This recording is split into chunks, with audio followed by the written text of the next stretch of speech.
Vegeta is one of the best characters in Dragon Ball Z. Here's why.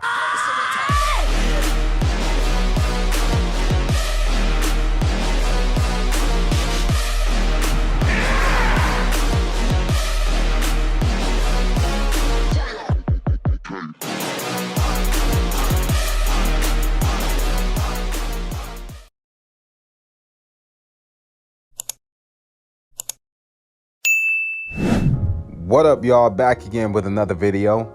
We got the Prince of All Saiyans, but before we get into it, man, a lot of time and effort went into this video, so man, I'll appreciate it if you hit that like button and if you hit that subscribe button. Also, thank you for 2K. We moving. And let's get 50 likes, 50 subscribers, and man, if you guys like talking about Dragon Ball as much as I do, let's get into it. Vegeta back in the Saiyan saga was a whole villain. Like, this guy was actually ruthless. He was arrogant, he was prideful, he didn't care about anybody. When you think about it, him and Nappa came to Earth. Nappa fought the rest of the Z fighters, along with the Cybermen. I mean, the Cybermen took out Yamcha, but we know, whack. Nappa fought Tien, Piccolo, Chaozu, Krillin, Gohan. You would have thought the way that they pulled up, it was going to be a 5-on-1. It was literally a 1-on-5. Once Goku showed up, I mean, Goku gave Nappa that work. But remember, the person who actually killed Nappa was actually Vegeta. I feel like once Goku actually started to fight Vegeta, it was pretty much almost like a wake-up call where he sat there and thought, okay, I mean, the universe is a big place. Maybe I'm not really the strongest. Because, I mean, when you think about the world building in Dragon Ball, right, and how big the universe actually is, there's definitely people stronger. Way stronger. I feel that once Vegeta actually lost, his character actually started to grow. Because despite the fact that he lost, Goku actually let him go. Because if you remember, Krillin was actually going to kill him with Yajirobe's sword. Vegeta's character definitely grew because I feel like he experienced defeat in a far different way. As opposed to his life being taken, he was shown mercy, which is basically alien to the Saiyans, because the Saiyans are they're just ruthless savages to the point where they just fight to the death. Like, they just fight for fun. And because of that, I feel like it sparked the match to the rivalry that Goku and Vegeta would inevitably have.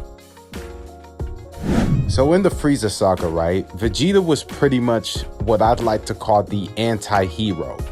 So he would pretty much be the personification of the enemy of my enemy is my friend. Hear me out. The main theme of Vegeta's character in this arc was pretty much revenge when you break it down. Vegeta wanted the Dragon Balls in order to gain immortality to take on Frieza. I mean, realistically, even if he gained immortality, when you scale the power between Frieza and Vegeta, they were light years apart. Vegeta's drive for revenge stems from Frieza killing the Saiyans.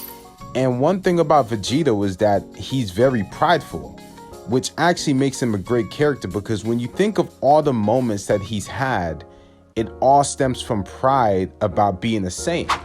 Vegeta's Saiyan pride was so high that it drove his sense of revenge so far that he teamed up with the very people he tried to kill in the previous arc. Now remember, they fought the Ginyu Force together. Krillin and Gohan fought Goldo, while Vegeta fought Raccoon. They then had to jump Captain Ginyu when he took over Goku's body. Just to provide deeper context of the situation, right? Krillin and Gohan weren't friends with Vegeta either. Because if you remember, Gohan double-crossed Vegeta because Vegeta asked him if he had the Dragon Balls, and long story short, they double-crossed him.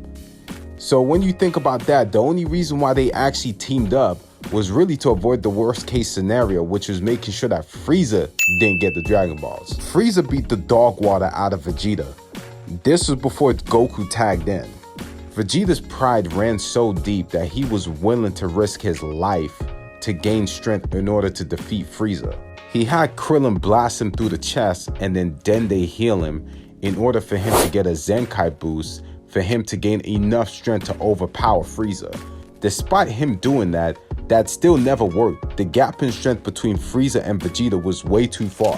This was pretty much sad at this point, because once Goku jumped in the fight, you actually see Vegeta actually break down and start crying. 1, he couldn't kill Frieza.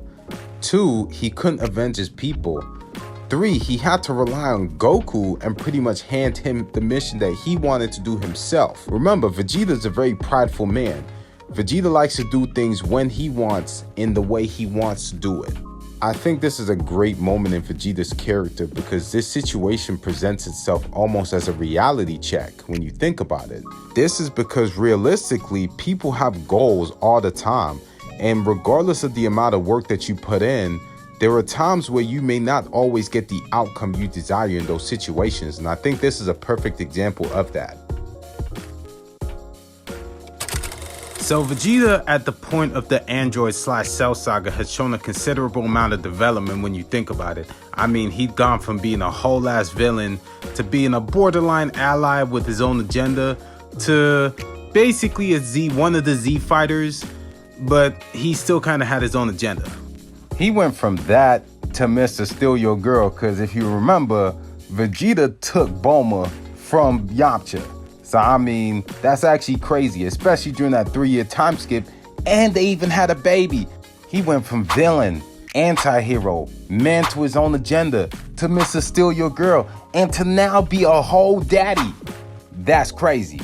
There were countless moments in this arc where Vegeta showed a lot of development in his character, especially when he realized that future Trunks was his son. Because remember when they met, they had a bit of a rocky relationship when you think about it. For instance, Trunks was insisting on Goku actually assisting them with dealing with the androids, and he was actually trying to get Vegeta on board with it. But you know, as soon as you mention Goku, you know how Vegeta gonna feel about that. And I mean, Trunks learned that the hard way. Vegeta and Trunks did actually spend some quality time together in the hyperbolic time chamber, and I mean, they did train together for an entire year. When you think about it, a lot of those scenes were off screen in the anime, but judging how Vegeta introduced Trunks to Cell as his son or his second coming, we can assume that they did get closer and they did manage to bond a little more. By Vegeta standards, of course. So I would say the biggest development for Vegeta in this arc was definitely at the end of the arc when Trunks had died. Cell had just self-destructed, he had killed Goku, and at this point he had pretty much come back to life. And out of nowhere, a blast goes straight through Trunks' chest, and he's done, and Yamcha pretty much confirmed that he is dead. Vegeta goes to a quick inner monologue where he remembers Trunks actually telling him, "Why didn't you protect your wife and kid?" And he responds to Trunks with, "Oh, you know, they're weak and they're only just gonna hold me back." At this point, Vegeta charges at Cell in a blinding rage and launches a big ki blast at him. And then at that point, he's spamming multiple ki blasts. Like, I'm telling you, this guy spammed so many ki blasts, literally worse than Naruto spamming the Shadow Clone Jutsu. This was a classic moment of, you never know what you have until it's finally gone. And at this point, you can only really feel for Vegeta because he really didn't take the time to actually appreciate his family the way that he could have. And when Trunks has finally died, you know, it hit him all in one rush. Another example in this arc of great development for Vegeta's character was acceptance of Goku's death. I think once Cell had died and Vegeta was by himself, he had pretty much come to terms that Goku had died, and really sat there and he was upset with himself at the fact that he couldn't actually take the time to prove his strength against Goku. On top of that, there was also a sense of admiration because Goku had kind of died without fear. And in addition to that, it also hit Vegeta because his son, well, Goku's son, Gohan, had surpassed him in strength. And the fact that Goku could be so selfless and sacrifice himself for everybody almost made Vegeta, not even almost made him, but made him feel inferior to the point where he didn't even see himself as a warrior, and he declared that he'd never fight again. And at this point, Vegeta had literally gone from being the main villain to an anti-hero to an ally with his own agenda to then being a father to a man who really lost his existence to really almost live in some capacity. Not that Vegeta was gonna, end himself, but he didn't really have any drive to really do anything else outside of that, because the main driving factor that pushed him to become better and to live life the way he wanted to, Goku, was gone. The Buu Saga. So this was a very good arc for Vegeta because he had a number of great moments that really developed his character and really showed you who he actually was inside. So of course there's a tournament and Goku says he's gonna enter, but then he gets permission to be able to come back to the real world for like a day. Several years has passed, and Gohan's in high school, Goten is born, which is a little, well, we're not gonna get into that, but Vegeta was there, and he decided to enter also. And really, turns out Vegeta had still been training. So I think this was like his one opportunity. He had to fight Goku and to really satisfy the genuine desire to prove that he was stronger of the two. Vegeta's desire to fight Goku was so strong that he let the main villain at that point in the story, Babidi, take over his mind to the extent where it turned Vegeta into an antagonist just so that Goku could actually fight him at his strongest. Well, so-called strongest, because we all know what actually happened. Yeah. So the fight was inconclusive, and Vegeta snuck Goku. He kind of cheap-shotted him enough to knock him out, which actually led to one of the greatest moments in the arc. So the final explosion, Vegeta pretty much accepts that he's basically gonna die. And it was actually a pretty sad moment when you think about it, because he hugs Trunks, and he definitely didn't care for Goten because he hit him with that nasty DBZ gut check. And Goten pretty much went night-night. He had already spoken to Trunks and tried to comfort him as best he could, and then also spoke about his wife Bulma. And then it's crazy because he asked Piccolo if he'd actually see Goku in the afterlife, and Piccolo gives him a reality check that, you've done a lot of bad in your past, and I don't think that it will alleviate you enough based on all the good that you've done to go to the better world. And it was sad because Vegeta already pretty much knew that probably wasn't going to happen and that he was definitely going down south, but I guess he thought there'd be an ounce of hope. Even the way he died was even sad because it's not even like the explosion happened and there was nothing left. He turned to stone and crumbled into dust and was gone with the wind, pretty much just forgotten by time. And that was real sad because, you really kind of sit there and think like, man, he cared for people a lot more than he let on. And, despite his exchanges with Goku, he genuinely cared for him. At the end of the arc, Vegeta's acceptance of where his strength stood in comparison to Goku showed even better development. Because when Goku was fighting Majin Buu, remember, they had that whole game of rock, paper, scissors. And Goku bested him. But then it's interesting because when Goku was fighting him, Vegeta really had time to really sit there and kind of contemplate, just life. And he really sat there and thought and looked at Goku just as a whole person, in the sense of how gentle he was and just how he treated his enemies and how he treated his friends, and really came to the accepting moment that Goku was better than him. In addition, when Goku had to take a quick time out and Vegeta jumped in, Kid Buu gave Vegeta that work. Like, he ran Vegeta's pockets, and man, it was nasty. Vegeta deep down knew, especially after Goku turned Super Saiyan 3, that he was not hanging with Kid Buu.